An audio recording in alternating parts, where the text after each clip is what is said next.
एक कहानी सुनाता हूँ। एक घर में तीन लोग रहते थे। एक 18 से 20 साल का लड़का और उसके बूढ़े माँ बाप। ठीक है।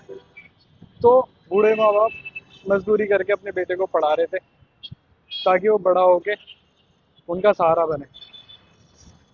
अब जो बेटा था वो कर रहा था नीट एग्जाम की तैयारी। और फिर जिस देश में वो रहता था वहाँ हो गया नीट एग्जाम लीक।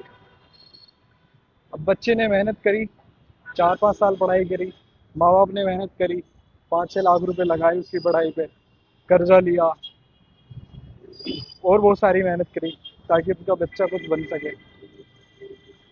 और फिर एंड में उनका वो बेटा ही नहीं रहा।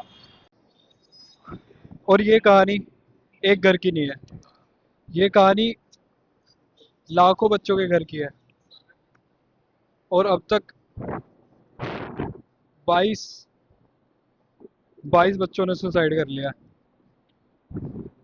तो मेरा सवाल ये है कि हम कब कब पूछेंगे सवाल, कब पूछेंगे कि क्यों पेपर लीक हुआ, कौन लेगा जिम्मेदारी।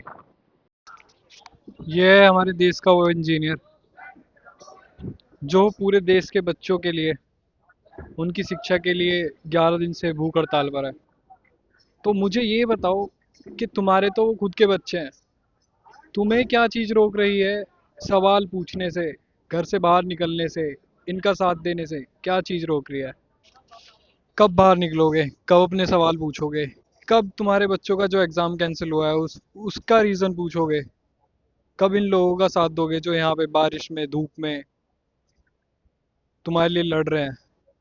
कब उस इंसान का साथ दोगे जो 11 दिन से भूखा है? क्या रोक रहा है तुम्हें सवाल पूछने से?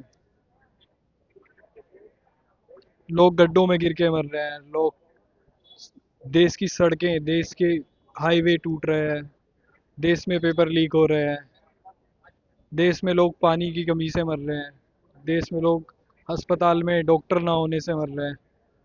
तो अगर कोई किसी ने तुम्हारे लिए कोई मुद्दा उठा रहा है, अगर कोई तुम्हारे लिए लड़ रहा है, तो एटलीस्ट तुम उसके साथ तो खड़े हो सकते हो। अपने घरों से निकलो, इन लोगों का साथ दो। अगर खुद कुछ नहीं कर सकते तो एटलीस्ट उनका साथ दो जो तुम्हारे लिए लड़ रहे हैं, तुम्हारे लिए आवाज़ उठा रहे हैं।